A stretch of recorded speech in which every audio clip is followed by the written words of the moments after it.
నమస్కారం D news కు స్వాగతం నేను మీ శ్రీనివాస్ మద్దిపాడు మండలం మల్లవరం గ్రామంలో వేంచేసి ఉన్న శ్రీ వెంకటేశ్వర స్వామి వారికి జరుగుతున్న బ్రహ్మోత్సవాల్లో భాగంగా ఒంగోలు ఎమ్మెల్యే దామచర్ల జనార్దన్ రావు వారి సతీమణి నాగ సత్యలత నేడు స్వామి వారికి కళ్యాణం జరుగుతున్న సందర్భంగా పట్టు వస్త్రాలు సమర్పించారు.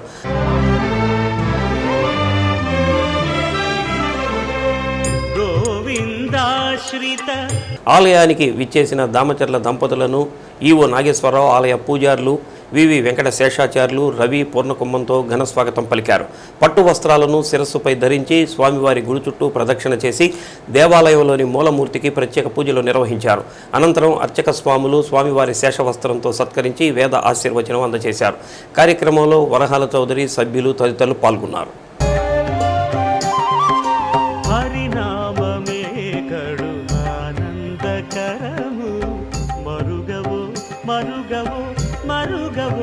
మనసా హరినామమే కడు ఆనందకరము మరుగవో మరుగవో మరుగవో మనసా హరినామమే. ఒంగోలు రవిప్రియామాల్లో AP livestock development agency corporation చైర్మన్గా ఉమ్మడి ప్రకాశం జిల్లా జనసేన జిల్లా అధ్యక్షుడు షేక్ రియాజ్ నియమితులైన సందర్భంగా Ravishankar group chairman Janasena party నాయకులు కంది రవిశంకర్ ఆధ్వర్యంలో కేక్ కట్ చేసి సన్మాన కార్యక్రమం ఏర్పాటు చేశారు. కార్యక్రమానికి ముఖ్య అతిథిగా ఏఎంసీ మాజీ చైర్మన్లు సింగరాజు రాంబాబు, కామెపల్లి శ్రీనివాసరావు పాల్గొన్నారు.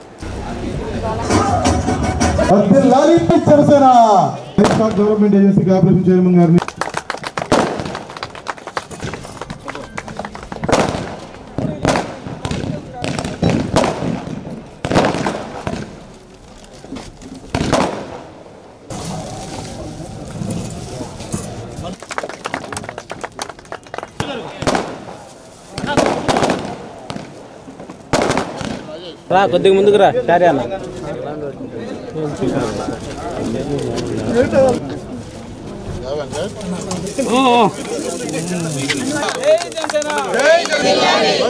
షేక్ రియాజ్ గారి నాయకత్వం, పవన్ కళ్యాణ్ గారి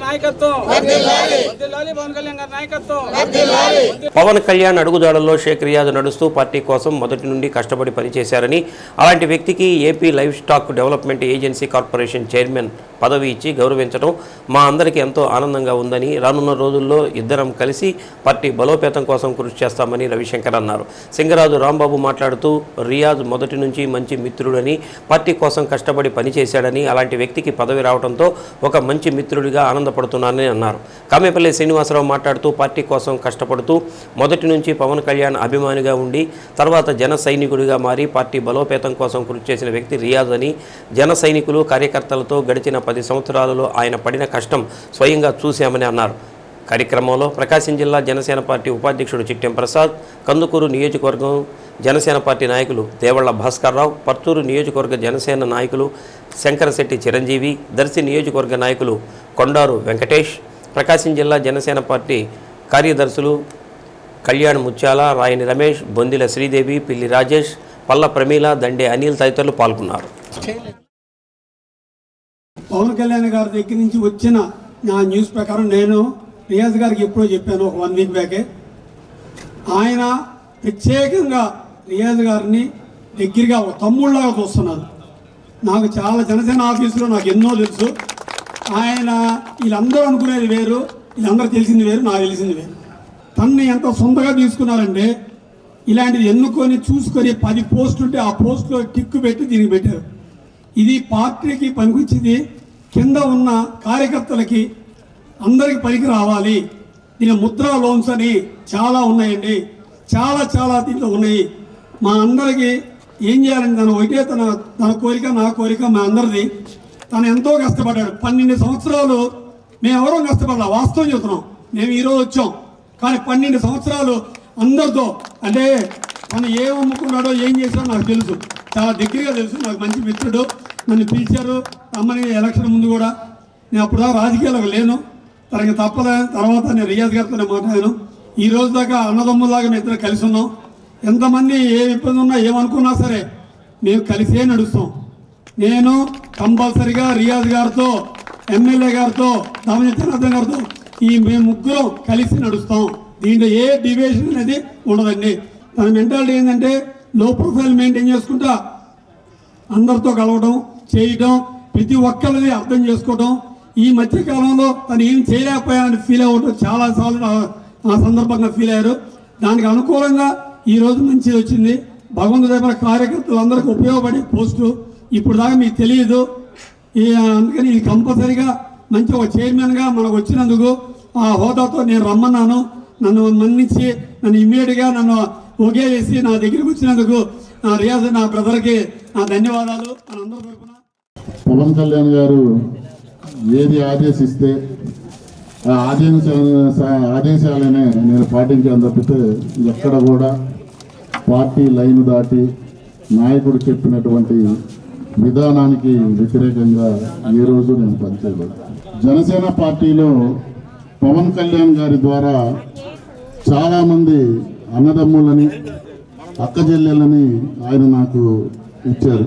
ఎందుకంటే ఇంతమంది అభిమానాన్ని నా పట్ల చూపిస్తున్నటువంటి ప్రేమకి నిజంగా చివరి శ్వాస వరకు కూడా పవన్ కళ్యాణ్ గారి బాటలోనే నడుస్తాను. ఎందుకంటే పార్టీలు మారే వ్యక్తుల్ని నేను కాదు.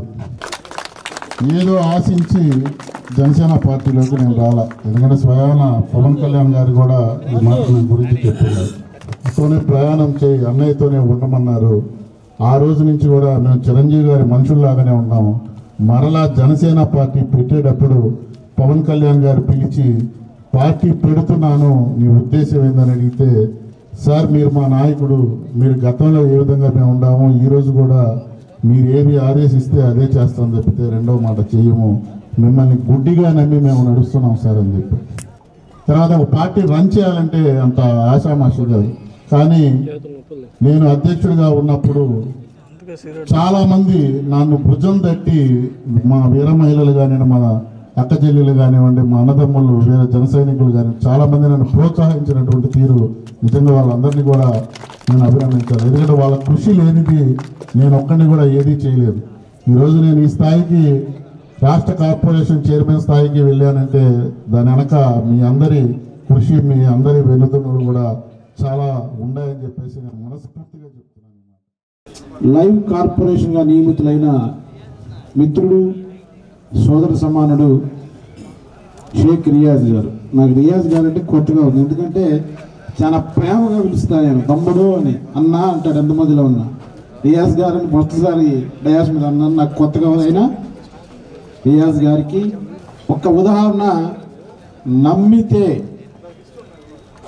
ఎవరినైనా నమ్మి ఫాలో అయితే ఇప్పుడు కాదు ఎప్పటికైనా కూడా మంచి భవిష్యత్తు ఉంటుంది అని రాజకీయాలలో ఒక్కసారి రియాజ్ గారిని చూసి మనకి ఉదాహరణకు రియాజ్ గారు అని చెప్పి సభాముఖంగా చెప్తున్నాను. ఎందుకంటే నేను చూశాను 10 సంవత్సరాల నుంచి. నేను 2 పార్టీలో పనిచేశాను, తెలుగుదేశంలో పనిచేశాను, వైసీపీలో పనిచేశాను. ఏ రోజు కూడా రియాజ్ గారికి నాకు మంచి సంబంధాలు ఉన్నాయి. జనసేన క్యాన్వాస్ చేస్తుంది. ఆ బండిలో ఉన్న ఒక ప్రముఖ నాయకుడు ఏంది ఇలా పరిస్థితిని వ్యాఖ్యానంగా అన్నాడు. నేను విన్నాను. విన్నదానికి ఈరోజు కష్టపడ్డవాడికి ఈ పొజిషన్ ఉంటుంది కదా, దానికి మన రియాజ్ గారు ఉదాహరణ చెప్పి మరొకసారి. వినుకొండ మండలం శివారుపురం వద్ద జరిగిన రోడ్డు ప్రమాదంలో ఎర్రగొండపాలెం మండలం గడ్డమీదిపల్లి వాసులు 4 మరణించారన్న విషయాన్ని తెలిసి ఎర్రగొండపాలెం నియోజకవర్గ టీడీపీ ఇన్ఛార్జ్ గూడూరు ఎరిక్షన్ బాబు దిగ్భ్రాంతిని వ్యక్తం చేశారు. హుటాహుటిన సంఘటనా స్థలాన్ని పరిశీలించారు. రోడ్డు ప్రమాదం సంఘటన తనను కలిచివేసిందని, అమాయక కూలీలు ప్రమాదం రూపంలో చనిపోవడం బాధాకరమని అన్నారు. వారి కుటుంబ సభ్యులకు తన ప్రగాఢ సానుభూతిని తెలిపారు. ప్రభుత్వం తరపున వారి కుటుంబాలకు అండగా ఉంటామని హామీ ఇచ్చారు.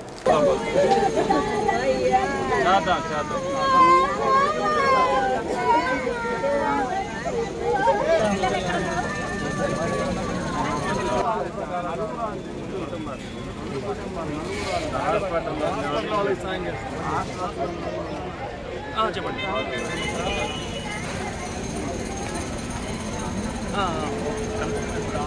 హాస్పిటల్లో ఎవరు చూస్తారు?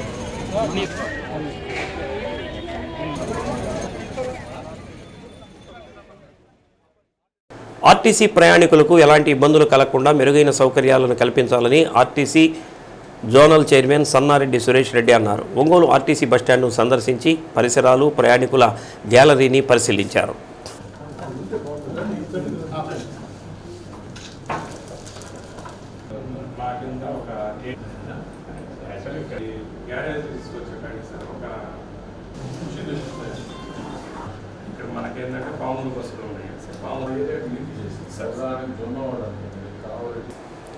వేసవికాలం ఎండలు మండిపోతున్నందున డిపోలో ప్రయాణికులు ఇబ్బంది పడకుండా చూడాలని సురేష్ రెడ్డి సూచించారు. ఫ్యాన్లు సరిగా తిరగకపోవడం, తగినన్ని ఫ్యాన్లు లేకపోవడం గమనించిన ఆయన వెంటనే ఫ్యాన్లు బిగించాల్సిందిగా ఆదేశించారు. డిపో పరిసరాల్లో పరిశుభ్రంగా ఉంచాలని, డిపో నుంచి రాకపోకలు సాగించే ప్రయాణికులకు తాగునీటి ఇబ్బంది కలగకుండా తగిన చర్యలు తీసుకోవాలని తెలిపారు. అలానే పార్సిల్ సర్వీసులో అనేక లోపాలు జరుగుతున్నాయని, కస్టమర్లు ఇబ్బందులు పడుతున్నారని చెప్పారు. పార్సిల్ లోపాలను సరిదిద్దాలని ఆదేశించారు. కార్యక్రమంలో regional manager Satyanarayana, depot manager D Srinivasulu, commercial ATM in charge Sivaramakrishna, BJP నాయకులు, యూనియన్ నాయకులు రాధాకృష్ణ ఉన్నారు. ఆంధ్రప్రదేశ్ ప్రభుత్వం ఏదైతే ఉందో, మన ముఖ్యమంత్రి చంద్రబాబు నాయుడు గారు, పవన్ కళ్యాణ్ గారి నాయకత్వంలో, నరేంద్ర మోడీ గారి యొక్క ప్రోత్సాహంతో ఆర్టీసీని మరింత మెరుగైనటువంటి సౌకర్యాలు తీసుకురావడానికి కోసం ప్రయత్నం చేస్తూ ఉన్నాం. అందుకోసంగానే మేము స్వయంగా అన్ని డిపోల్లో కూడా వాస్తవ పరిస్థితులు ఏంటి, ప్రజలకు ఎటువంటి సౌకర్యాలు వస్తున్నాయి, పారిశుధ్యం పనులు ఏ రకంగా ఉన్నాయి, మన బస్సుల యొక్క క్లీన్నెస్ ఎట్లా ఉంది, కొత్త బస్సులు వస్తున్నాయా, ప్రయాణికులకు అవసరమైనటువంటి సౌకర్యాలు ఉన్నాయా లేదా అని చూడడమే నా యొక్క పర్యటన యొక్క ఉద్దేశం. చంద్రబాబు నాయుడు గారు ప్రత్యేకంగా వారానికి ఒకసారి ప్రతి డిపార్ట్మెంట్ని వారు వాళ్ళ యొక్క రేటింగ్ కోసం ఎక్కడెక్కడ ఏం జరుగుతుందో దానికి సపరేట్గా ప్రజలకి, ప్రయాణికులకు ఒక యాప్ ఇచ్చి దాంట్లో వచ్చినటువంటి ఇన్ఫర్మేషన్ తీసుకొని మళ్ళీ ఆర్టీసీ అధికారులతో ఆయన ఎప్పటికప్పుడు ఈ యొక్క సంస్థని మెరుగుపరిచి ప్రయాణికులకు మెరుగైన సౌకర్యాలు రావడానికి కోసం ప్రతి వారం రోజుల్లో 1 గంట సేపు మన దానికోసం ప్రయత్నం చేస్తూ ఉన్నారు. అయితే గత ప్రభుత్వం మనకి ఆర్టీసీని విలీనం చేసింది. విలీనం చేసినప్పుడు మనం అందరం ఏమనుకున్నామంటే, మనం అందరం ప్రభుత్వంలో చేరిపోతుంది కదా, మెరుగైన సౌకర్యాలు వస్తాయని సహజంగానే అపోహపడ్డాం, పాలాభిషేకం చేశాం. కానీ జరిగింది ఏంటంటే, ఆర్టీసీ బస్సులు కొత్త బస్సులు వేయడం కానీ, లేదా డిపోల్లో మెరుగైనటువంటి సౌకర్యాల కోసం నిధులు కేటాయించడం కానీ అవేం చేయకపోగా మన ఆర్టీసీని కూడా తనఖా పెట్టినటువంటి ఒక దుర్మార్గమైన పరిపాలన ఆ ప్రభుత్వంలో సాగింది. ఇప్పుడు ఈ ప్రభుత్వం వచ్చిన తర్వాత మన ఆర్ఎం గారు చెప్తున్నారు, మనకి 30% బస్సులు కొత్త బస్సులు వాటి స్థానంలో, చెడిపోయినటువంటి ఒక బస్సుల స్థానంలో మన యొక్క కూటమి ప్రభుత్వం రాగానే 30% కొత్త బస్సులను కూడా ప్రవేశపెట్టడం జరిగింది. ఆ ప్రభుత్వానికి ఈ ప్రభుత్వానికి స్పష్టమైనటువంటి ఒక తేడా ఉంది. అదే రకంగా కార్మికుల విషయంలో కూడా ఎన్నో రకాల బకాయిలు పెట్టేసేసి వాళ్ళ ఏదో రిటైర్మెంట్ అయిన తర్వాత కూడా వాళ్ళ బెనిఫిట్స్ రాకుండా ఇబ్బంది పడ్డారు. కానీ ఈ ప్రభుత్వం వచ్చిన తర్వాత నెమ్మదిగా ఇప్పుడు బకాయిలన్నీ కూడా 90% ఇచ్చేశారు. చివర కూడా మేము త్వరితగతిన కూడా వాళ్ళ బకాయిలు కానివ్వండి, వాళ్ళకి రావాల్సినటువంటి ఒక బెనిఫిట్స్ అన్ని ఇవ్వడానికి ఈ యొక్క ప్రభుత్వం కృషి చేస్తుంది. మా ఆర్టీసీ చైర్మన్ గారు కానీ, అదే రకంగా మా ఎండీ గారు కూడా ఆ విషయంలో పట్టుదలతో ఉన్నారు. ఈ రకంగా కొత్త బస్సులు తీసుకురావడం, ప్రయాణికులకు సౌకర్యాలు మెరుగుపరచడం, కొత్త బస్సులు ఏదైతే ప్రయాణికులకు కరోనా తర్వాత తగ్గిపోయినాయో అవన్నీ మళ్ళీ తిరిగి మనం పునరుద్ధరించుకోవడం, ఆ దశలో ఆర్టీసీ ఉంది. మహిళలు ఆర్థికాభివృద్ధి దిశగా పయనం సాగించాలని, అందుకోసం పెద్ద ఎత్తున స్కిల్ డెవలప్మెంట్ కార్యక్రమాలు రాష్ట్ర ప్రభుత్వం ఆధ్వర్యంలో ఏర్పాటు చేస్తుందని శాసనసభ్యులు దామచర్ల జనార్దన్ రావు పేర్కొన్నారు. నగరంలోని 15వ డివిజన్ అన్నవరపాడు కాలనీలో బీసీ కార్పొరేషన్ ఆధ్వర్యంలో ఏర్పాటు చేసిన టైలరింగ్ ఉచిత శిక్షణ కార్యక్రమాన్ని సతీమణి నాగసత్యలతో కలిసి ఎమ్మెల్యే దామచర్ల ప్రారంభించారు.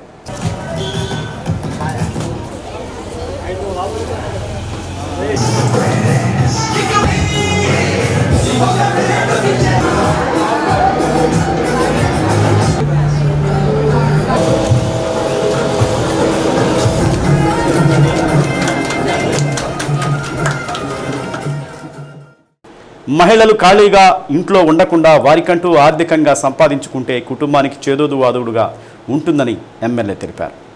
అలాంటి వారి కోసం రాష్ట్ర ప్రభుత్వం పెద్ద ఎత్తున స్కిల్ డెవలప్మెంట్ కార్యక్రమాలు చేపడుతుందన్నారు. బీసీ, ఎస్సీ కార్పొరేషన్ల ద్వారా మహిళలకు అనేక రంగాల్లో శిక్షణ ఇప్పిస్తున్నామని తెలిపారు. చదువుకున్న వారు ఉద్యోగాలకు వెళితే 10 కంటే అంతకంటే తక్కువ చదివిన వాళ్ళు ఏదో ఒక పని చేసుకుంటూ కుటుంబానికి ఆధారమవుతున్నారని పేర్కొన్నారు. అటువంటి వారిని గుర్తించి ప్రభుత్వం అనేక విధాలుగా వారికి శిక్షణను ఇచ్చి వారి కాళ్ళ మీద వాళ్ళు నిలబడేటట్లు కార్యక్రమాలు రూపొందిస్తున్నారని తెలిపారు. అనేక సెంటర్లలో కుట్టు శిక్షణ కార్యక్రమాలను ఏర్పాటు చేస్తున్నామని అన్నారు. కార్యక్రమంలో commissioner doctor Koduru Venkateswara Rao, corporator Chintapalli Gopi, Bandaru Madan, Bhagiratha chemicals Lingamaneni Venkata Ramarao, Sunitha తదితరులు పాల్గొన్నారు. ఏదైతే ఈరోజు ప్రభుత్వం మన ప్రీతం నాయకులు చంద్రబాబు నాయుడు గారు ప్రత్యేకించి ఈ సమ్మర్ వెకేషన్స్లో మహిళలు కూడా ఖాళీగా ఉండకుండా వాళ్ళు కూడా టైలరింగ్ ఏదైతే వాళ్ళకి వర్క్షాప్స్ పెట్టారో దాని సందర్భంగా స్టేట్ వైడ్ అంతా కూడా జరుగుతూ ఉన్నాయి. దాని ఉద్దేశపూర్వకంగా ఈరోజు మన ఒంగోలుకి 6 ఇచ్చారు. ఒక 3 ఏమో మొన్న ఓపెన్ చేసాం ఆల్రెడీ. ఈరోజు ఒకటి ఇక్కడ సునీత అని చెప్పేసి మన ఇక్కడ ఏదో సోషల్ అంగన్వాడీ టీచరు వాళ్ళకి ఇంకో బ్రాంచ్ వాళ్ళకి ఇచ్చారు. ఇంకా 2 ఉన్నాయి. ఆ 2 కూడా ఇంకా 2-3 రోజుల లోపల అవి కూడా ఓపెన్ చేస్తారు. మన ఉద్దేశం ఒకటే, మహిళలు కూడా ఎప్పుడు కూడా ఇంటికే పరిమితం కాకూడదు. వాళ్ళు కూడా వాళ్ళ సంపాదనతో వాళ్ళ కాళ్ళ మీద నిలబడాలనేదే ఈరోజు ప్రభుత్వ ఉద్దేశం. దాని ఉద్దేశపూర్వకంగానే ఈరోజు అన్ని ప్రాంతాల్లో కూడా స్కిల్ డెవలప్మెంట్ యాక్టివిటీస్ కూడా అన్నీ కూడా చేపట్టడం జరుగుతూ ఉంది. దానికి మనకు పూర్తిగా ఈ కుట్టు మిషన్లు ఏదైతే ఉన్నాయో కుట్టు మిషన్లు కూడా ఈరోజు 6,000, 6,500 అవుతూ ఉంటే వీళ్ళ ట్రైనింగ్ చేసి వాళ్ళు మళ్ళీ ఇంకో 4 ఉపాధి కల్పించేటట్టుగా వాళ్ళకి సబ్సిడీ రేట్లో మళ్ళా కుట్టు మిషన్లు కూడా వాళ్ళకి ఇవ్వటం, ఇవన్నీ కూడా కార్యక్రమాలు కూడా ఈరోజు ప్రభుత్వం చేపడుతూ ఉంది. దీంతోపాటు ఇంకా స్కిల్ డెవలప్మెంట్ చాలా ఉన్నాయి. అవి కూడా తొందరలోనే అవి కూడా మొదలు పెడుతున్నాం. మొదలుపెట్టి ప్రతి ఇంట్లో కూడా ఎవరు కూడా ఖాళీగా ఉండకుండా ఎవరు కూడా ఎవరి పనుల మీద వాళ్ళు బిజీగా ఉండేటట్టుగా ఎవరో ఒకరు ఏదో విధంగా కష్టపడి 10 రూపాయలు సంపాదించుకునేటట్టుగా ఉండేదానికోసమే ఇవన్నీ కూడా స్కిల్ డెవలప్మెంట్ యాక్టివిటీస్ కూడా ఇవన్నీ కూడా చేస్తూ ఉన్నాం. తప్పకుండా ఇంకా ఏదైతే ఉన్నాయో అవన్నీ కూడా చేయటం జరుగుతుందని చెప్పి ఈ సందర్భంగా తెలియజేస్తూ ఉన్నాం. దగ్గర ఈరోజు ట్రైనింగ్ కూడా 90 మంది నుంచి 100 మంది దాకా ఈ ట్రైనింగ్ కూడా మహిళలకు ఇవ్వడం కూడా జరుగుతూ ఉంది. సో ఇక్కడ తక్కువ విద్య నేర్చుకున్నటువంటి వాళ్లకు శిక్షణ ద్వారా నైపుణ్యాలను పెంపొందించాలనేటువంటి ఉద్దేశంతో మన రాష్ట్ర ప్రభుత్వం అనేక స్కిల్ డెవలప్మెంట్ కార్యక్రమాలు చేపడుతుంది. అందులో భాగంగా మహిళలకు అందరికీ కూడా మరి ఈ విధంగా కుట్టు మిషన్ల ద్వారా సమ్మర్లో కేవలం ఈ 2-3 నెలల్లో వారికి నైపుణ్యాలు మెరుగుపరిస్తే వారికి ఒక చిన్న ఆదాయ వనరు సపోర్ట్గా నిలబడితే మహిళల సాధికారిత సాధ్యమవుతున్న ఉద్దేశంతో మన ఎమ్మెల్యే గారు కూడా మహిళా సాధికారితకు చాలా ప్రాధాన్యతనిస్తూ మన ఒంగోలు నగరంలో కూడా గతంలో 2014-19లో మరి చాలా అద్భుతంగా స్కిల్ సెంటర్ నడిపారు సార్. అప్పట్లో మళ్ళీ దాన్ని పునఃప్రారంభించాలన్నటువంటి ఉద్దేశంతో కూడా గౌరవ శాసనసభ్యులు వారు ఉన్నారు. సో వారి యొక్క సూచన మేరకు త్వరలో మరి మన విజయవాడ నుంచి ఆ శిక్షణ నైపుణ్యం అందించేటువంటి నిపుణులను కూడా పిలిపించి త్వరలో కూడా మన ఒంగోలు నగరంలో మళ్ళీ ఆ శిక్షణ కార్యక్రమాన్ని లేదా ఆ స్కిల్ డెవలప్మెంట్ కేంద్రాన్ని ప్రారంభించాలని చెప్పేసి అనుకుంటున్నాం. కాబట్టి ఈ కార్యక్రమానికి చేసిన గౌరవ శాసనసభ్యులకి నమస్కారాలు తెలియజేస్తూ ఈ కార్యక్రమంలో పాల్గొన్న మహిళలందరికీ అభినందనలు. వారు మరింత ఆర్థికంగా ఎదగాలని. ఇక్కడ ఉచిత కుట్టు శిక్షణ ఇస్తారు. ఇక్కడ ఏంటంటే బీసీ కార్పొరేషన్ తరఫున బీసీ మహిళలు, తర్వాత ఓసీ మహిళలు, ఈడబ్ల్యూఎస్ వైట్ రేషన్ కార్డు ఎవరికైతే ఉంటుందో ఓన్లీ మహిళలకు మాత్రమే శిక్షణ ఇస్తారు. ఆ తర్వాత 90 డేస్ 3 నెలలు శిక్షణ ఇచ్చిన తర్వాత వాళ్ళకి ఉచితంగా కుట్టు మిషన్లు కూడా ఇస్తారు.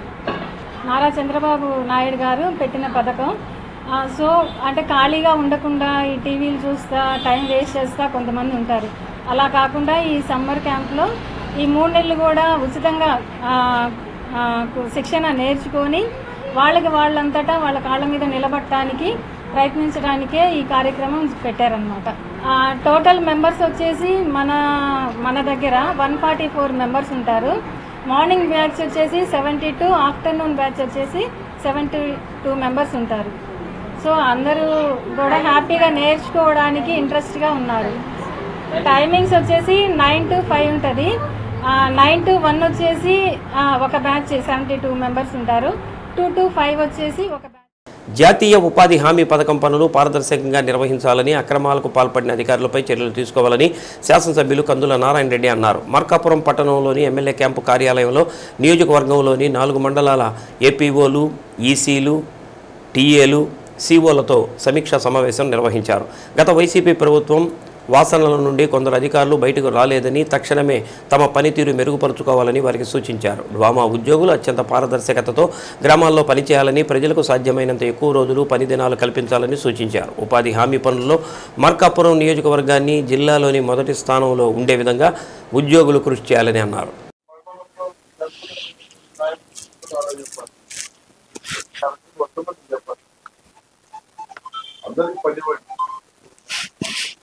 కాకపోతే పార్టీ వాడి ప్రయాణం వాళ్ళ విద్య మూడవది ప్రస్తుతం సెల్ ఫోన్ ప్రభావంతో పుస్తక పఠన చేసేవారి సంఖ్య తగ్గిపోతుందని, అందువల్ల పుస్తక పఠనం పట్ల ఆసక్తి పెంచాల్సిన అవసరం ఎంతో ఉందని మరో గ్రంథాలయ ఉద్యమ వ్యవస్థాపకుడు మంచికంటి వెంకటేశ్వర రెడ్డి పేర్కొన్నారు. పుస్తక పఠనం ఆవశ్యకతను తెలియజేసేలా మరో గ్రంథాలయ ఉద్యమ సంస్థ ఆధ్వర్యంలో ఒంగోలు నగరంలో వినూత్న ప్రదర్శన నిర్వహించారు. ప్రకాశం భవనం దగ్గర నుంచి జిల్లా కేంద్ర గ్రంథాలయం వరకు ర్యాలీ కొనసాగింది. ఈ సందర్భంగా క్విజ్ కళాశాలకు సంబంధించిన విద్యార్థులు అల్లూరు సీతారామరాజు, అంబేద్కర్, ఉయ్యాలవాడ నరసింహారెడ్డి, టంగుటూరి ప్రకాశం పంతులు, మహాత్మా గాంధీ, ఝాన్సీ లక్ష్మీబాయి ఇలా పలువురు జాతీయ నాయకులు, రచయితల వేషధారణలో ఆకర్షణగా నిలవగా ప్రదర్శన మేళతాళాలతో కొనసాగింది. సెల్ ఫోన్ ద్వారా కొంతమేరకు ఉపయోగం ఉన్నప్పటికీ నేటి యువతకు అది ఎంతో చెడు చేస్తుందని వెంకటేశ్వర రెడ్డి అన్నారు. పఠనం చేయటం ద్వారా విజ్ఞానం పెంపొందడం కాకుండా భాషా పరిజ్ఞానం కూడా అభివృద్ధి చెందుతుందని చెప్పారు. నరసం రాష్ట్ర గౌరవాధ్యక్షురాలు తేళ్ల అరుణ మాట్లాడుతూ విజ్ఞాన సముపార్జనలో గ్రంథాలయాలు ఎంతో ఉపయోగపడతాయని, విద్యార్థులు వాటిని ఉపయోగించుకొని పుస్తకాన్ని చదవటం అలవాటు చేసుకోవాలని కోరారు. రైతు సంఘ నాయకులు తుండూరు రంగారావు మాట్లాడుతూ మరుగున పడుతున్న పుస్తక పఠనానికి పూర్వ వైభవం తీసుకొచ్చే దిశగా మరో గ్రంథాలయ ఉద్యమం నిర్వహించడం అభినందనీయమని అన్నారు. కార్యక్రమంలో డాక్టర్ కొర్రపాటి సుధాకర్, కుర్రా ప్రసాద్ బాబు, శిరీష, ముగిలి దేవప్రసాద్, జాలాది మోహన్, పేరయ్య, ఉప గ్రంథ పాలకురాలు బొమ్మల కోటేశ్వరి, సిఏ ప్రసాద్, ఓ అప్పారావు, ఆనంద్ తదితరులు పాల్గొన్నారు. ఈ మరో గ్రంథాలయ ఉద్యమాన్ని మొదలుపెట్టి రాష్ట్ర వ్యాప్తంగా అన్ని జిల్లాల్లో కూడా పిల్లలు చదవాలి. పిల్లలు ఇవాళ సెల్ ఫోన్ తోటి అన్యాయం అయిపోతున్నారు. కాబట్టి పిల్లలు పుస్తకాలు చదవాలి. పిల్లలు పుస్తకాలు చదవడానికి మనందరం కూడా కృషి చేయాల్సిన అవసరం ఉంది. ఎందుకంటే మన మాతృభాష పూర్తిగా నిర్వీర్యం అయిపోయింది. మాతృభాషను మళ్ళీ బతికించుకోవాలి.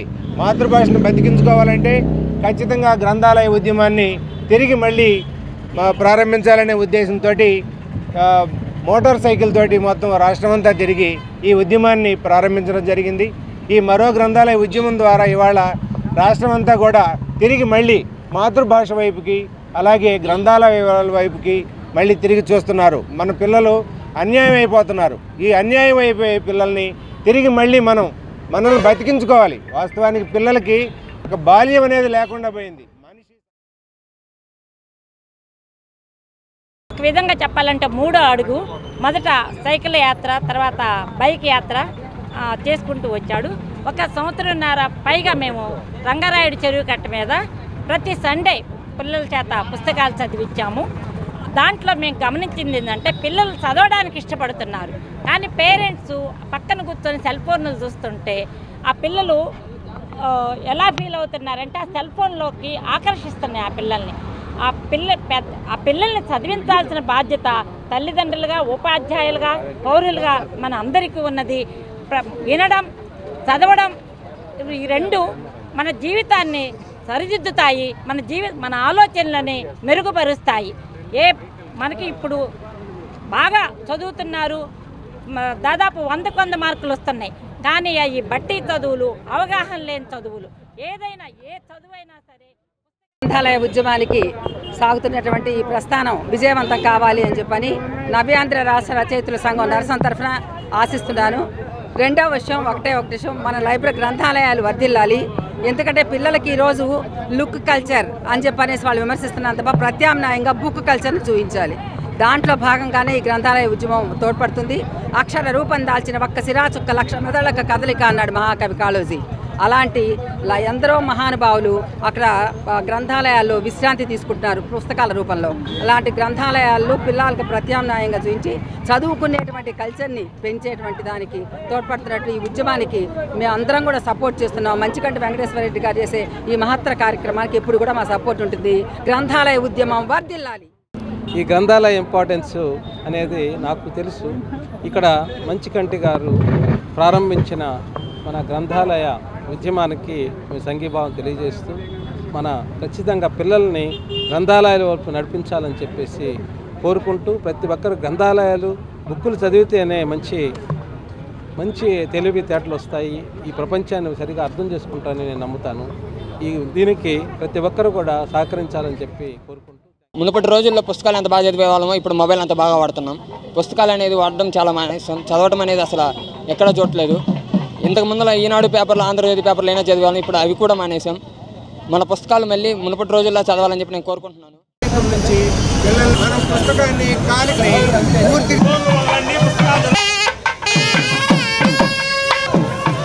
మరో గ్రంథాలయ ఉద్యమ భాష గొప్పదనం తెలుసుకో తెలుగు భాషకు పట్టం కడదాం, తెలుగు భాషకు పట్టం తెలుసుకో మాతృభాష గొప్పదనం గ్రంథాలయాలకు వెళ్ళాలి. ఒంగోలు మండలం గుండాయిపాలెంలో సముద్ర తీరానికి వెళ్లేందుకు మత్స్యకారులకు, రైతులకు ఆటంకంగా ఉన్న బకింగ్హామ్ కెనాల్పై బ్రిడ్జి నిర్మాణానికి అడుగులు వేగంగా పడుతున్నాయి. ఇప్పటికే ఒంగోలు పార్లమెంటు సభ్యులు మాగుంట శ్రీనివాసులరెడ్డి బ్రిడ్జి నిర్మాణ ఆవశ్యకతను కేంద్ర రాష్ట్ర ప్రభుత్వాల దృష్టికి తీసుకెళ్లడం జరిగింది. దీంతో ప్రభుత్వ ఆదేశాలతో అధికారులు చర్యలకు ఉపక్రమించారు. ఒంగోలు మండలం తీర ప్రాంతంలో ఉంది గుండాయిపాలెం గ్రామం. ఈ గ్రామంలో అందరూ మత్స్యకారులే జీవనం సాగిస్తున్నారు. గ్రామం నుంచి పొలాలకు వెళ్లాలంటే వారు పడే అవస్థలు అన్నీ ఇన్ని కావు. ఊరికి తూర్పు వైపు ఉన్న బకింగ్హామ్ కాలువ దాటితేనే పొలాలకు వెళ్లాల్సి రావడం ఇబ్బందికరంగా మారింది. సముద్రం పోటు సమయంలో కాలువ దాటి పొలాలకు వెళ్లడం పెద్ద కష్టతరం కావడంతో రైతులు, గ్రామస్తులు పడే అవస్థలు అన్నీ ఇన్ని కావు.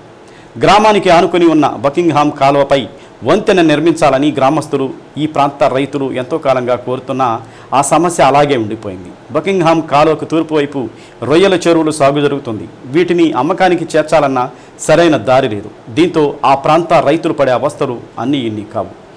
దీంతో విషయం తెలుసుకున్న ఒంగోలు ఎంపీ మాగుంట శ్రీనివాసులరెడ్డి పంచాయతీరాజ్ ఇంజనీరింగ్ అధికారుల ద్వారా అంచనాలు తయారు చేయించారు. బ్రిడ్జి నిర్మాణానికి 17 కోట్ల నిధులు అవుతాయని తాత్కాలిక అంచనాలు రూపొందించారు. ప్రతిపాదనలను రాష్ట్ర ప్రభుత్వానికి నివేదిక రూపంలో disaster management principal secretary MD Ronanki Kumar Nath bridge అంచనాలకు సంబంధించి పూర్తిస్థాయి డిపిఆర్ తయారు చేసి పంపించాలని జిల్లా కలెక్టర్ను కోరారు. దీంతో ఎంపీ మాగుంట శ్రీనివాసులరెడ్డి కలెక్టర్ తమీం అన్సారియాను కలిసి గుండాయిపాలెంలో బ్రిడ్జి ఆవశ్యకతను వివరించి డిపిఆర్ తయారు చేయించి ప్రభుత్వానికి నివేదించాలని ఎంపీ మాగుంట కలెక్టర్ను కోరారు.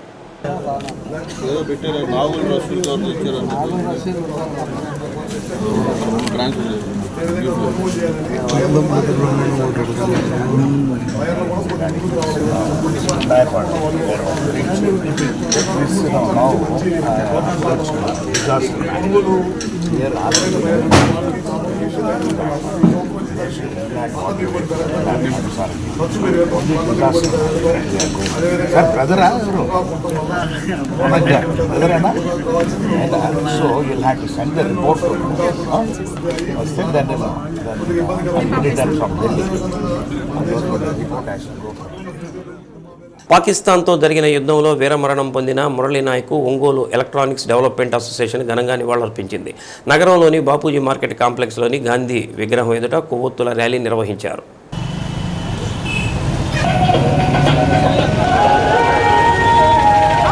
మనం భార్య పిల్లలకు కూడా చల్లగా నిద్రపోతున్నాం అంటే అక్కడ బార్డర్లు, సైనికులు మనం ఎప్పుడైనా పట్టించుకున్నామా? మందు గురించి అడుగుతాం కంటే పెద్ద నేరం. దేశ యువతకు మురళీ నాయక్ త్యాగం స్ఫూర్తిగా నిలుస్తుందని మేయర్ గంగాడ సుజాత కొనియాడారు. దేశం కోసం మురళీ నాయక్ వీరమరణం పొందారని, వారి త్యాగాన్ని దేశం గుర్తుంచుకుంటుందని అన్నారు. అసోసియేషన్ ప్రెసిడెంట్ నరసింహరాజు, ప్రధాన కార్యదర్శి చిరంజీవి, పివి శేషయ్య, సహాయ కార్యదర్శి జయరాజు, ఉన్నం హరిబాబు, బోడపాటి శ్రీనివాసరావు, మోడర్న్ వెంకటేశ్వరరావు, రాజు, సుబ్బారావు, అనిల్ బాబు, బీపీఎల్ భాష తదితరులు పాల్గొన్నారు. అమర్ రహే మురళీ నాయక్, అమర్ రహే మురళీ నాయక్. ఒక జవాన్ అంటే జై జవాన్ జై కిసాన్ అంటారు, కానీ ఆ జవాన్ ఎంత కష్టపడడో ఆర్మీలో అతను చేసిన వానికి దాని సంఘాల పదమాలకు తెలియదు సార్. దయబెట్టి ఎక్కడైనా ఆర్మీ వాళ్ళకు కొద్దిగా రెస్పెక్ట్ అంటే రెస్పెక్ట్ ఇచ్చే మంచిది. ఈ జవాన్లు ఎందుకు కష్టపడతామంటే మన దేశం కోసం మట్టిలో పడి, రాళ్ళలో పడి, బతుకులో పడి, కష్టపడి మన దేశాన్ని రక్షిస్తారు. ఈరోజు పాకిస్తాన్ బాటలో ఎంతమంది తెలిపారో అది నాకు తెలుసు. ఎందుకంటే నేను 28 సంవత్సరాలు సర్వీస్ చేశాను. నిజంగా మరి రణభూమిలో అంటే భారత మాతను గౌరవిస్తూ మన యొక్క దేశ రక్షణ కోసమే పాకిస్తాన్ అండ్ భారతదేశం యొక్క యుద్ధంలో మరి వారి వీరమరణాన్ని చెందడం నిజంగా అంటే దేశం కోసం ప్రాణాలు అర్పించడం అనేది గర్వించదగ్గ విషయమైనప్పటికీ కూడా మరి వారి యొక్క కుటుంబ సభ్యులకి ఆయన లేని లోటు అనేది చాలా ఎవరు పోర్చలేనిది కాబట్టి ఆ కుటుంబ సభ్యులకి మరి మన యొక్క ఒంగోలు నగరపాలక సంస్థ తరఫున వారికి గాఢంగా నివాళులు అర్పించడం అలాగే కుటుంబ సభ్యులు మనశాంతిగా ఉండాలని అలాగే ఎల్లప్పుడూ కూడా వారి ఆశయాలకు అనుగుణంగా మరి వాళ్ళు జీవించాలని చెప్పేసి మనస్ఫూర్తిగా కోరుకుంటున్నాను. మరి మన ప్రభుత్వం మన రాష్ట్ర ప్రభుత్వం వారి యొక్క సేవలను గుర్తిస్తూ వారి వీరమరణానికి గుర్తింపుగా మరి 5 ఎకరాల పొలాన్ని అలాగే 50 లక్షలు అమౌంట్ అలాగే ఇళ్ల స్థలము ఉద్యోగము అలాగే మరి డిప్యూటీ సీఎం గారు అయినటువంటి పవన్ కళ్యాణ్ గారు కూడా మరి వారి తరఫున ఒక 25 లక్షలు వారికి ఇవ్వడం జరిగింది. అంటే అది మనము వారికి ఇచ్చిన గౌరవంగా మనం భావించాలి. అంతేకాకుండా ఎంత మనము చేసినప్పటికీ కూడా ఆ కుటుంబానికి అది ఆ లోటు మనం పోర్చలేనిది కాబట్టి అయినా చరిత్రలో దేశం కోసం జనం కోసం రణభూమిలో వీరమరణం చెందిన వీరుడా నీకు వందనం. మొన్న జరిగినటువంటి పాకిస్తాన్ ఇండియా యుద్ధంలో 14 మంది ఆయన చుట్టుముట్టి నీచంగా చేస్తే ఆయన ఒంటరి పోరాటం చెంది అలాంటి సందర్భంలో కూడా అతను దేశభక్తి చదవకుండా అతను 14 మందిని చంపేశాడు. దొంగచాటు నుండి అతన్ని కాలవడం వల్ల చనిపోయాడు. ఇది చాలా బాధాకరమైన విషయం. అదేవిధంగా మన ఆంధ్రప్రదేశ్ ప్రభుత్వం వాళ్ళ కుటుంబాన్ని ఆదుకోవడానికి అన్ని విధాల సాయశక్తుల కృషి చేస్తుందని చెప్పారు. అది చాలా ఆనందించాల్సిన విషయం. అదే కాకుండా మన ప్రధానమంత్రి గారు భారత్ మాతాకి భారత్ మాతాకి అమర్ రహే భారత్ మాతాకి వందే మాతరం భారత్ మాతాకి భారత్ మాతాకి భారత్ మాతాకి భారత్ మాతాకి భారత్ వందే మాతరం వందే మాతరం అమర్ రహే 10 రోజులుగా ఎల్బీజీ భవన్లో నిర్వహిస్తున్న బాలోత్సవ కార్యక్రమంలో భాగంగా నిర్వహిస్తున్న సమ్మర్ క్యాంప్ నేటితో ముగిసింది. నగరంలో దాదాపు 100 మందికి పైగా విద్యార్థులు వేసవి సెలవుల్లో ఈ సమ్మర్ క్యాంపులో వివిధ అంశాలను నేర్చుకున్నారు. డ్రాయింగ్, క్రాఫ్ట్, పద్యాలు, పాటలు, కరాటే, డ్యాన్స్, మ్యాజిక్ తదితర అంశాలను ఇన్స్ట్రక్టర్స్ వారికి నేర్పించారు. ముగింపు కార్యక్రమంలో నిర్వాహకులు కంకణాల రమాదేవి, వినోద్, మ్యాజిక్ రామన్, చిన్నారుల తల్లిదండ్రులు పాల్గొన్నారు.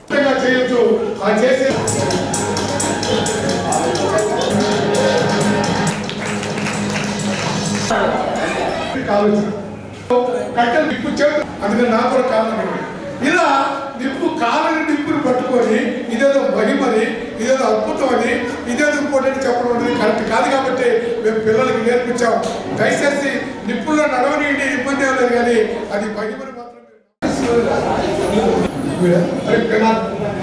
వాళ్ళ ఇద్దరు చేతిలో ఉన్నాయా ఫుల్గా సరిగ్గా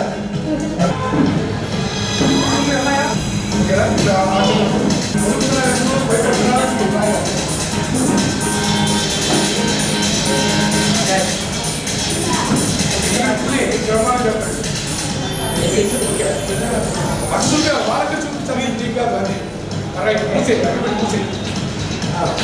ఆయన మీద అలా గట్టిగా మళ్ళీ తీసుకో. చాలా చిన్నప్పుడు ఆయనకి పాప పుట్టు ఆ పాప ఇంకో పాప పుట్టడం జరిగింది. మరి స్వేచ్ఛ ఏం చేస్తుందో చూద్దాం. మైక్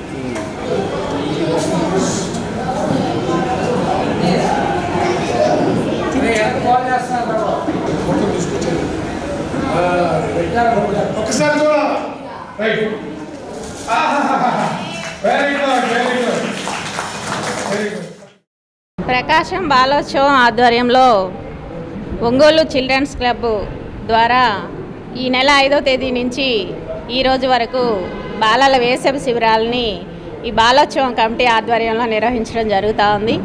దీనికి సంబంధించి పిల్లలకి ఈరోజు చదువులు, మార్కులు, ర్యాంకులు వీటితో పాటుగా ఈరోజు సెలవుల్లో అంటే కొన్ని మంచి విషయాలు వాళ్ళకి తెలియజేసే దానికోసం, అట్లాగే సమాజం పట్ల వాళ్ళకి ఈ వయసు నుంచే సమాజం పట్ల మంచి ఆలోచన కలిగించే దానికోసం ఈ వేసవి శిబిరాలని గత 3 సంవత్సరాలుగా నిర్వహిస్తూ ఉన్నాం. దాంతోపాటుగా ఈరోజు సెలవులు అనగానే ఈరోజు పిల్లలు టీవీలకి సెల్ ఫోన్స్కి ఈరోజు ఎడిట్ అయిపోతున్నటువంటి ఈ పరిస్థితుల్లో వాళ్ళందరినీ కూడా రకరకాల కుటుంబాలకు చెందిన పిల్లలందరినీ కూడా ఒకే చోటకి చేర్చి వాళ్ళల్లో ఉన్నటువంటి ఏదైతే సృజనాత్మకతని బయటికి తీసేదానికోసం, దాంతోపాటుగా ఈ బాలోత్సవం నిర్వహిస్తున్నటువంటి కార్యక్రమాల్లో భాగంగా ఈ సమ్మర్ క్యాంపుల్ని ఏర్పాటు చేయడం జరుగుతూ ఉంది. ఇవి జిల్లా వ్యాప్తంగా కూడా గత 3 సంవత్సరాలుగా నిర్వహిస్తూ ఉన్నాం. దాంతోపాటుగా ఒంగోలు నగరానికి సంబంధించి కూడా గత 10 రోజుల పాటుగా ఈ కార్యక్రమాలు వివిధ రకాల యాక్టివిటీస్ని ఈరోజు పిల్లల్లోకి తీసుకెళ్తా ఉన్నాం. పిల్లల నుంచి అదేవిధంగా తల్లిదండ్రుల నుంచి కూడా మంచి స్పందన వస్తూ ఉంది. భవిష్యత్తులో కూడా ఇలాంటి కార్యక్రమాల్ని చేయడం కోసం ప్రకాశం బాలోత్సవం ఆధ్వర్యంలో ఒంగోలు చిల్డ్రన్స్ క్లబ్ ఒక 10 రోజుల పాటు సమ్మర్ క్యాంపుని నిర్వహించడం జరిగింది. ఈ 10 రోజుల పాటు సమ్మర్ క్యాంపులో ప్రతిరోజు ఒక కొత్త విషయాన్ని విద్యార్థులకి నేర్పించడం జరిగింది. Drawing, crafting, funny maths, funny English, అట్లానే రకరకాల ఆటలు, పాటలు, వాళ్ళ అభిరుచులకు తగిన విధంగా మ్యాజిక్, ఇవన్నీ కూడా 10 రోజుల పాటు విద్యార్థులు నేర్చుకోవడం జరిగింది. ఈరోజు విద్యార్థుల యొక్క అభివృద్ధిని కేవలం పాఠశాలలు మాత్రమే నెరవేర్చలేవు, వాటిని సాధించలేవు. ఈరోజు సమాజంలో ఉన్నటువంటి అనేక సంస్థలు, వ్యక్తులు ఈరోజు విద్యార్థుల యొక్క అభివృద్ధి కోసం, వాళ్ళలో ఉన్నటువంటి నైపుణ్య అభివృద్ధి కోసం ఈరోజు ఈ రకమైనటువంటి సమ్మర్ క్యాంపుల్ని నిర్వహించాల్సినటువంటి అవసరం ఉంది. దాంట్లో భాగంగానే మేము ఒక అడుగు ముందుకేసి ఇటువంటి క్యాంపులు కూడా నిర్వహిస్తూ ఉన్నాం. రాబోయే రోజుల్లో ప్రతి ఒక్క సందర్భంలో వాళ్ళల్లో ఈరోజు ప్రత్యేకించి సేవాభావాన్ని పెంపొందించడం కోసం ఇటువంటి కార్యకలాపాలన్నీ కూడా నిర్వహిస్తూ ఉంటాం. దానిలో భాగంగానే ఈరోజు ముగింపు సందర్భంగా ఈ కార్యక్రమం నిర్వహించాం. ఈ 10 రోజుల పాటు నేర్చుకున్నటువంటి అంశాలని తల్లిదండ్రుల ముందు కొరిసిపాడు మండలంలోని పశువుల పోషకులు వేసవిలో వడదెబ్బ పట్ల జీవాలకు తగు జాగ్రత్తలు తీసుకోవాలని మండల వైద్యాధికారి డాక్టర్ వెంకటరావు సూచించారు. ప్రస్తుతం ఎండల తీవ్రత ఎక్కువగా ఉన్న దృష్ట్యా పశువులకు రోజుకు 60 నుంచి 70 లీటర్ల వరకు నీటిని అందించాలని అన్నారు. సాయంత్రం వేళల్లో మాత్రమే పశువులను మేతకు వెళ్లాలని పేర్కొన్నారు. పశువుల షెడ్లు చుట్టూ చెట్లు ఉంటే వడదెబ్బ తగలదని తెలిపారు. కొరిసిపాడు మండలంలో ఉన్నటువంటి వివిధ గ్రామాల పశు పోషకులకు, రైతులకు అందరికీ నమస్కారాలు. ముఖ్యంగా ప్రస్తుతం వేసవికాలంలో పశువులు కానివ్వండి, గొర్రెలు కానివ్వండి, అటు కోళ్ళు కానివ్వండి, బాగా ఈ ఎండ తీవ్రతకు బాగా ఇబ్బంది పడే అవకాశం ఉంది. సో దానికి సంబంధించి మనం ఈ వేసవికాలంలో పశు పోషకులు తీసుకోవాల్సిన జాగ్రత్తలు ఏంటి అనే విషయాలు మనం చర్చించుకుంటే, ముందుగా ఈ వేసవికాలంలో పశువులకి ఏంటంటే డిహైడ్రేషన్ ఎక్కువ అవుతుంది. శరీరంలో ఉన్నటువంటి నీరంతా కూడా ఈ ఎండ తీవ్రత ప్రభావం వలన బయటికి పోతుంది, చెమట రూపంలో బయటికి పోతుంది అన్నమాట. తద్వారా ఏమైందంటే నీటి కొరత ఎక్కువగా ఉంటుంది, డిహైడ్రేషన్ అంటాం దాన్ని. కాబట్టి ఎప్పుడు శరీరాన్ని హైడ్రేషన్ అంటే నీటితో ఉంచుకోవడం ఎలాగనో మనం తెలుసుకోవాలి. దానికి ఏంటంటే ప్రతి పశువుకు కూడా మనం రోజు మంచి చల్లటి నీళ్లు 60 లీటర్ల నుంచి 80 లీటర్ల వరకు ఇవ్వాల్సి వస్తుంది అన్నమాట. విడిగా ఇన్ జనరల్గా ఏంటంటే పశువులు రోజుకు నాకు 40 లీటర్లు తాగుతాయి నీళ్లు. అయితే ఈ వేసవికాలంలో మనం దాన్ని ఎక్కువగా ఇవ్వాల్సి వస్తుంది అన్నమాట. ప్రత్యేక శ్రద్ధ తీసుకున్న దానికి ఎక్కువ సార్లు మనం కనీసంగా ఒక 60 లీటర్ల నుంచి 80 లీటర్లు శరీర బరువును బట్టి కొన్ని 100 లీటర్లు కూడా తాగే ఉంటాయి. మనం ఏంటంటే యావరేజ్గా ఒక 60 to 80 లీటర్లు మనం నీళ్లు ఇవ్వాల్సి వస్తుంది. అదేవిధంగా వీటిని పశువులు జనరల్గా ఏంటంటే రైతులు పశువుల్ని మేపుకోవడానికి బయటికి వెళ్తుంటారు, గ్రేజింగ్ యార్డ్స్కి, ఆరు బయటికి. ఆ గ్రేజింగ్ వెళ్ళే సందర్భాల్లో కూడా మనం టైమింగ్స్ మార్చుకోవాలి. జనరల్గా ఉదయాన్నే పోయి అలవాటు ఉన్న వాళ్ళు 7 గంటల లోపలే మనం అంటే 6 బయటికి వెళ్ళిపోయి 8 ఇంటికి వచ్చే విధంగా చూసుకోవాలి. అలా వీలు కాని పక్షంలో డీ న్యూస్లో నేటి మాట. ఆలస్యం చేయటం వల్ల సులువైన పని కష్టమవుతుంది, కష్టమైన పని అసాధ్యమవుతుంది. డీ న్యూస్ ఇంతటితో సమాప్తం. నమస్కారం.